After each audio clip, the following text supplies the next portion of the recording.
So everybody wants to know what they should invest in when interest rates are this high, so I'm going to tell you exactly what I'm doing and what you may want to consider doing for yourself. Now I'm going to get right into the content here, but please make sure you go over to my channel and click the subscribe button if you enjoy videos like this, and let me know down in the comments what you think I should cover in the future. Also, if you want to see me shave one of my buddies' heads, then please share this video with all your friends and have them subscribe as well. We just need 1,000 subscribers before 2023, and I will shave his head on camera, which I haven't told him the on camera part yet, but hopefully he doesn't mind. That Dudesky's probably going to call me as soon as he sees this video. Now, investing in this environment can be looked at from a couple different perspectives. If you're getting close to retirement and you just want to preserve the capital that you've already saved up, that's 100% going to be a different approach than somebody that might have multiple decades before they retire. The person with multiple decades before they retire has time on their side, and they can endure many more ups and downs in the market without having to worry about needing access to that capital in the short term. In addition to that, we have to decide whether we're changing our current portfolio allocations or if we're going to keep our current strategy and just direct new investment money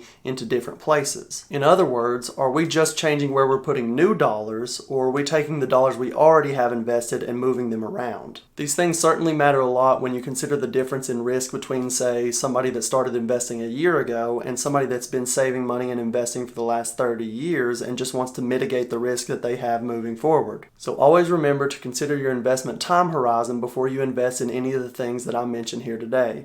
And just as a reminder, none of this is to be taken as financial advice. You alone are responsible for the investment decisions that you make, and this video is for entertainment purposes only. The first place we might consider investing some of our money is something that's been talked about a lot online and on the news lately. I'm sure you've heard it. It's called a Series I bond. The reason these can be a great option for a high interest rate environment is that high interest rates are usually used to tamp down high inflation, and these are literally designed to protect you from inflation. Series I bonds are treasury bonds issued by the US federal government, and they carry two interest rates. The first rate is known as the fixed rate, and as you might guess, it stays fixed for the life of the bond. The second rate is called the inflation rate, which changes every 6 months based on the previous 6 months inflation data. Now, the fixed rate has been 0 or close to 0 for the last couple of decades, but the current inflation rate that these are paying as of the date of filming is 9.62%. Of course, I realize I'm a bit late posting this video for you guys to take advantage of that 9.62% interest rate,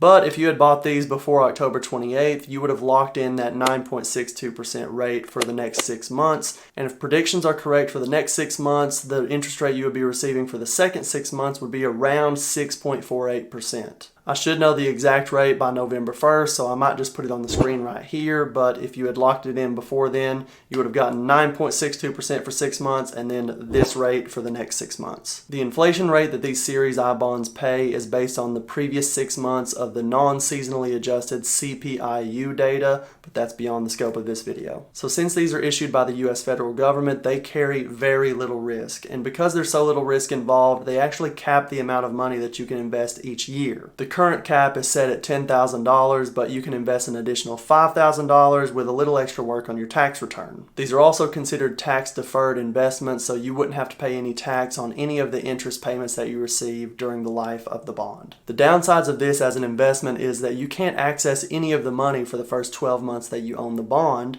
and if you access any money between years 1 and 5, you will forfeit the previous 3 months of interest. After year 5, the full balance and all interest is fully withdrawable, even though these are considered 30-year bonds. The other downside of this is that the method that they use to calculate the CPI has changed a lot over the years, and some consider this to be an inaccurate representation of true inflation. Many believe that the true inflation rate that we feel is much higher than what is reported in the CPI data. But regardless of whether you believe that or not, getting a guaranteed rate of return of 9.62% is a phenomenal rate, which is what makes these a great investment in times like this. The next thing we might want to consider right now is investing in the stock market. I know it's hard to believe right now, but stocks have pretty much always been a great investment as long as your time horizon is long enough. You just need to know which type of stocks are best in each given situation. In an environment where many stocks are down double digits year to date and many growth stocks are having trouble servicing their high interest rate debt,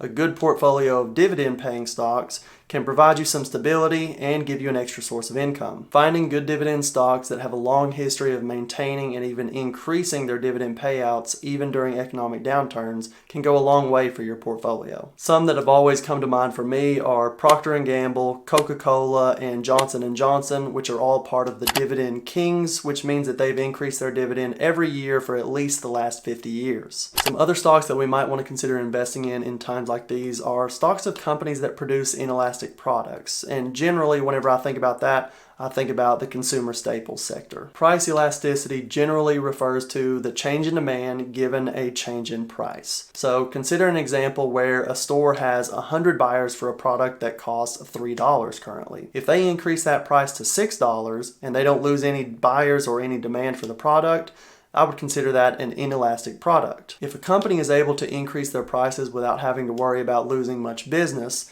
then that company is less susceptible to the negative impacts of an economic downturn. Think about stocks like Walmart, Kroger, Tyson Food Brands, or insurance companies like United Healthcare. All of these are considered to provide essential products and belong to the consumer staples category, which, by the way, if you didn't know, also includes things like alcohol and tobacco. So while people may buy less TVs during an economic downturn, they'll still go out and buy their cigarettes. So having a lot of these stocks in your portfolio can do a great job of steadying the ups and downs. Some stocks that tend to perform very poorly during high interest rate environments are growth stocks. This is because these companies usually take on a lot of debt in order to try to grow the company, but the debt that they're having to service costs them a lot more money per year than it did previously. The higher interest rates just make the debt more expensive to carry. Most people would recommend that you stay away from these types of stocks during a time like this, but if you're investing for the long term like I am, I just see this as a great opportunity to get some good discounts on some stocks that I really like. The key thing to remember for stocks in times like this is that if you want to reposition yourself, it's best to do it before the market reacts,